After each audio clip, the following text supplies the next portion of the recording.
Frank, I'm Ahearn, privacy expert and blackmail strategist. I'm going to tell you the smart way to stop sextortion in the digital age. Okay. Now, let me just explain to you what not to do.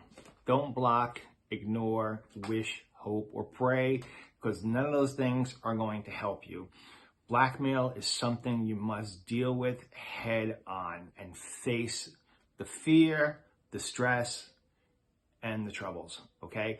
Because if you don't, you will then face something far greater, which is exposure of your compromising photos, and that will just really be a drag, okay? So the first thing in all blackmail is to stall the payment, okay? Most blackmail is about money. Okay, it's about getting a payment from you, getting another payment. It's almost like a bully in a schoolyard. You know, you go out in the schoolyard, bully wants money, they can punch you in the head. Okay, you give them your money. Next day they do it again. So they won't stop until you finally take action.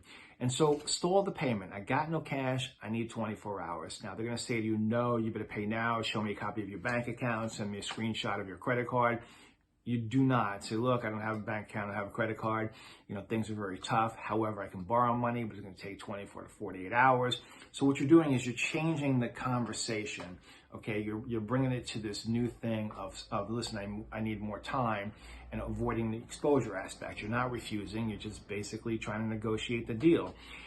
And so in most cases of blackmail, the blackmailer will give you the time, okay? And it's a scary thing because they're sending you pictures of yourself, you know, in a bad state, and, you know, your family and your job and things like that. And so, you know, your life is in the balance.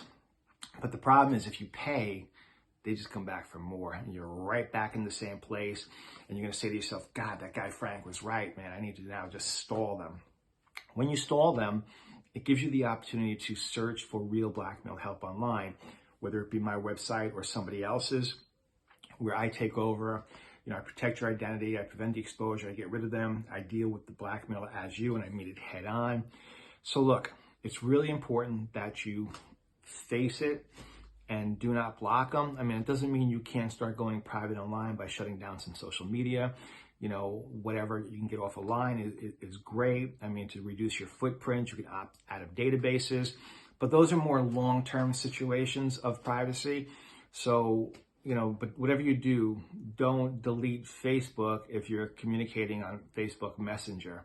Same with Instagram, because that's a problem. Then they can't reach you and they'll contact somebody else, you know. So with that said, be safe, and if you need help, reach out.